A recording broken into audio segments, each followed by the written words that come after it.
नमस्कार मंडळी, मी आत्तापर्यंत तुमच्यासोबत वाटाण्याच्या भरपूर अशी रेसिपी शेअर केली आहेत.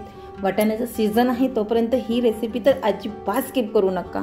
तर मंडळी, आज मी तुमच्यासाठी मस्त अशी वाटाण्यापासून तयार होणारे पराठ्याची रेसिपी शेअर करणार आहे. खूप सोपी आणि मस्त अशी रेसिपी आहे. तर मंडळी, वाटाण्याचा सीझन आहे तोपर्यंत रेसिपी नक्कीच ट्राय करा. तर तुम्ही बघू शकता किती छान असा अप्रतिम दिसत आहे आणि खायला सुद्धा तितकंच टेस्टी आहे. म्हणूनच तर मंडळी मी म्हणते रेसिपी सिंपल आहे पण टेस्टी आहे. नक्कीच ट्राय करा. आणि हो मंडळी, तुम्हाला जर माझी रेसिपी आवडली तर जाता जाता चॅनलला सबस्क्राईब नक्कीच करा. चला तर मग मंडळी, वेळ वाया न घालवता झटपट रेसिपीला सुरुवात करूया. तर इथे मी एका कढईमध्ये फक्त 1 चमचा, त्यापेक्षाही थोडंसं तेल घेतलेलं आहे आणि त्यामध्ये 1 वाटी वाटाणा, 10 ते 12 लसणाच्या पाकळ्या, 1 इंच आलं, 3 ते 4 हिरवी मिरची घातलेली आहे.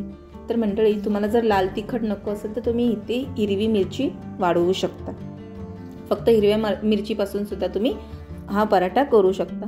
आता वाटाणे छानपैकी ह्यामध्ये भाजून घ्यायचे आहे. अवघे 5 ते 6 मिनटं, जास्त काही भाजायचे नाही.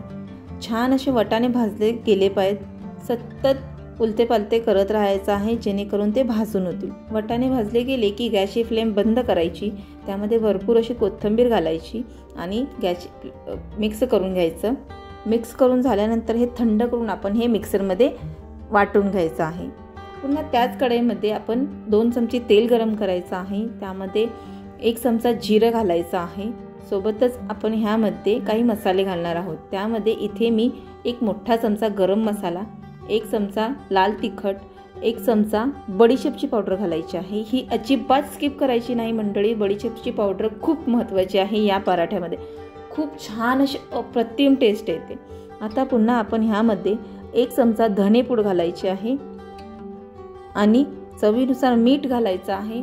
सोबतच पाव चमचा इथे हळद घालायची आहे आणि पुन्हा एकदा छान असं मिक्स करून घ्यायचे आहे. मिक्स करून झाल्यानंतर मंडळी, जे वाटाणे आपण मिक्सरमध्ये बारीक वाटून घेतलेले आहे, म्हणजे त्याची पेस्ट करून घेतली आहे, ती यामध्ये घालून घ्यायची आहे. तर तुम्ही बघू शकता मंडळी, असं थोडंसं जाडसर वाटायचं आहे जेणेकरून वाटाण्याचं खूप छान अशी मस्त चव येते. आता हे मिश्रण छानपैकी ह्याच्यामध्ये भाजून घ्यायचं आहे. तर मिश्रण छान असं मिक्स झालं की आपण ह्यामध्ये अर्ध्या लिंबाचा रस घालून घ्यायचा आहे. खूप छान असं टेस्टी होतात लिंबाचा रस घातल्यामुळे. छान असं परतून घ्यायचं आहे. परतून त्याला थंड करून घ्यायचं आहे मंडळी. परतल्यानंतर थंड करून आपल्याला हवे त्या आकाराचे आपण इथे त्याचे असे गोळे तयार करून घ्यायचे आहेत. हे पहा मंडळी, तुम्हाला हवे त्या आकाराचे करून घ्यायचे आहे, पण पूर्णपणे थंड करायचं, त्यानंतरच ही प्रोसेस करायची आहे. तर आता आपण जे नॉर्मल कणिक घेतो, कणकेचा इथे मी उंडा घेतलेला आहे. तो असा छानपैकी जाडसर लाटून घ्यायचा आहे. म्हणजेच लाटताना बाजूने पातळ आणि मध्यभागी असा जाडसर ठेवायचा आहे. आतून थोडंसं तेल लावायचं आहे आणि तयार केलेला वाटाण्याचा जे मिश्रणाचा आपण जो गोळा करून ठेवला होता तो ह्यामध्ये घालायचा आहे आणि अशा रीतीने आपण त्याला पॅक करून घ्यायचं आहे. म्हणजेच एक आलू पराठा करतो त्या प्रकारे छान असं व्यवस्थितरित्या पॅक करून घ्यायचं आहे. हाताने अशा रीतीने पसरवून घ्यायचं आहे जेणेकरून आतील मिश्रण सर्व बाजूने पसरलं जाईल. आता आपण याचा एक पराठा लाटून घ्यायचा आहे. शक्य होईल तितका पातळ लाटा, नसेल जमेत तर जाडसर लाटून घ्या. हलक्या हाताने आपल्याला पराठा लाटायचा आहे. तर इथं पराठा लाटून झालेला आहे. तर मी इथे ऑलरेडी तवा तापण्याकरिता ठेवला होता. त्यावर थोडंसं तेल सोडायचं आहे. नंतर आपण त्यावर पराठा घालायचा आहे. पराठा 1 ते 2 मिनिटे एका बाजूने भाजून झाल्यास तो पलटी करून घ्यायचा आहे आणि तेल किंवा तूप लावून दोन्ही बाजूने मस्त असा खरपूस भाजून घ्यायचा आहे.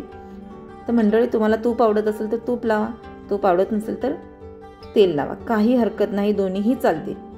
छान असं आलटी पलटी करत करत खरपूस होईपर्यंत भाजून घ्यायचा आहे.